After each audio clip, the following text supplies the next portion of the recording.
আসসালামু আলাইকুম, বিসমিল্লাহির রহমানির রহিম।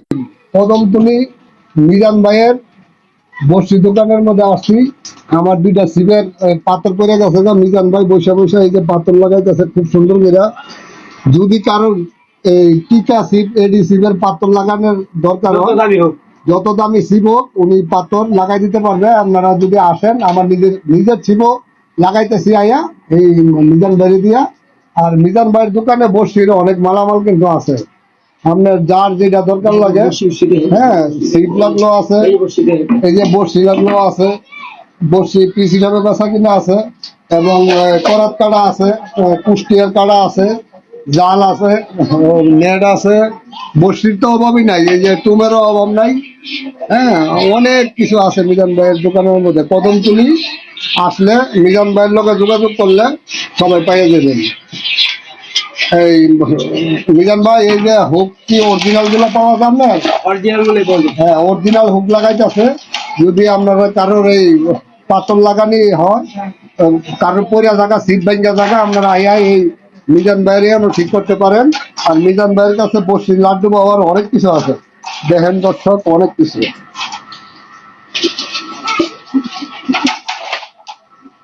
এটা দোকানটা হইলো কদমতলী, ঢাকার মধ্যে পড়ছে কদমতলী। অনেক কিছু পাইবেন, কেরানীগঞ্জে পড়ছে। মিজান ভাই, আমরা লাড্ডু পাওয়ার সবকিছু পাওয়া যায় আপনার দোকানে? ইনশাআল্লাহ সব পাওয়া যায়। ইনশাআল্লাহ, আলহামদুলিল্লাহ। তাহলে তো লোকজন আসলে আপনার কাছ থেকে সবকিছু নিতে পারবে না? সব পাবে।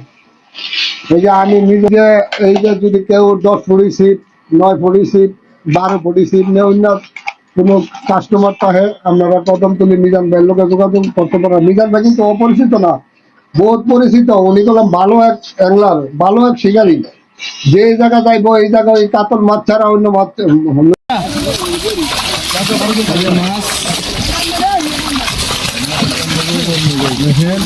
মাছ তো যাইবো, মাছ কি সব রাখবো? মাছ তো খাইয়ে দিব। হ্যাঁ, মাছ যাইতে দাও। নারায়ণগঞ্জ ফিশ লেবারের পক্ষ থেকে মনার বাড়ি ঐতিহ্যবাহী দিঘির মধ্যে জাল টান দেওয়া হয়েছে। আমাদেরকে জাল টান দিয়ে মাছ দেখানো হচ্ছে।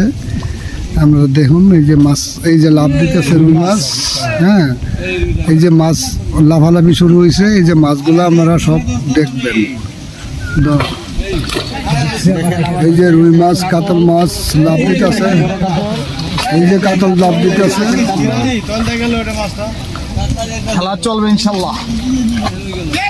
এই যে কাতল, এই দেখেন মনার বাড়ি ঐতিহ্যবাহী দিঘি, নারায়ণগঞ্জ বন্দর মনার বাড়ি।